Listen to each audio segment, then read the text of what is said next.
નમસ્કાર વિદ્યાર્થી મિત્રો, ફોર ગુજરાતમાં તમારું હાર્દિક સ્વાગત છે. વિદ્યાર્થી મિત્રો, આજે હું તમારી સમક્ષ એક ભરતીની માહિતી લઈને આવ્યો છું. આ ભરતી છે ભારતીય રેલવે બોર્ડમાં. આ ભરતીમાં કોઈ પણ 12 પાસ ઉમેદવાર ફોર્મ ભરી શકે છે અને આ કાયમી સરકારી નોકરી છે. ચાલો મિત્રો, વધારે સમય ન લેતા વિડીયો શરૂ કરીએ. વાત કરીએ કુલ ખાલી જગ્યાની. ભારતીય રેલવે બોર્ડ દ્વારા 3445 જગ્યા ઉપર ભરતીની જાહેરાત કરવામાં આવી છે. જો આની પોસ્ટ મુજબ ખાલી જગ્યાની વાત કરીએ તો કોમર્શિયલ કમ ટિકિટ ક્લાર્ક માટે 2022, એકાઉન્ટ ક્લાર્ક કમ ટાઈપિસ્ટ માટે 3361, જુનિયર ક્લાર્ક કમ ટાઈપિસ્ટ માટે 990 અને ટ્રેન ક્લર્ક માટે 72 ખાલી જગ્યા પર ભરતીની જાહેરાત કરવામાં આવી છે. વાત કરીએ શૈક્ષણિક લાયકાતની.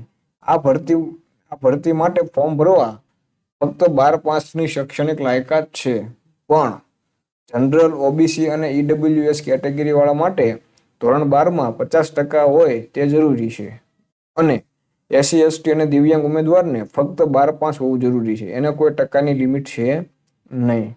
વાત કરીશું આપણે વય મર્યાદાની.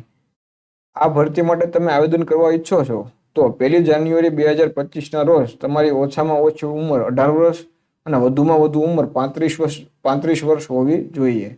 યાદ રાખો કે અનામત કેટેગરીના ઉમેદવારોને વય મર્યાદામાં છૂટછાટ મળવા પાત્ર છે. કેટલી છૂટછાટ મળવા પાત્ર છે તે તમારે ઓફિશિયલ નોટિફિકેશનમાં વાંચવાનું છે. ઓફિશિયલ નોટિફિકેશન તમે ક્યાંથી વાંચી શકશો તેની પણ હું તમને આગળ માહિતી આપીશ. વાત કરીએ મહત્વની તારીખની. તમે આ ભરતી માટે ફોર્મ ભરવાની શરૂઆત 21 સપ્ટેમ્બર 2024થી થઈ ગઈ છે અને 20 ઓક્ટોબર 2024 સુધી તમે આ ફોર્મ ભરી શકો છો. અને આ ભરતી માટેની ફી ભરવાની છેલ્લી તારીખ 22 ઓક્ટોબર 2024 છે. ઓકે મિત્રો, ચાલો. Form fee. આ ભરતી માટે તમારે એપ્લાય કરવું છે તો કેટલી ફી ભરવી પડશે? તો જનરલ, ઓબીસી અને ઈડબ્લ્યુએસ કેટેગરીના ઉમેદવારને 500 રૂપિયા ભરવાની છે અને એસસી, એસટી, દિવ્યાંગ ઉમેદવારને 250 રૂપિયા ફી ભરવાની છે. ઓકે, ચાલો. આવેદન કેવી રીતે કરશો? આ ભરતી માટે તમારે આરઆરબીની ઓફિશિયલ વેબસાઇટ rrbapply.government.in પર આવેદન કરવાનું રહેશે. અને જો તમારે આ ભરતીની ઓફિશિયલ નોટિફિકેશન વાંચવી છે તો તમે આ જ વેબસાઇટ ઉપરથી વાંચી શકો છો.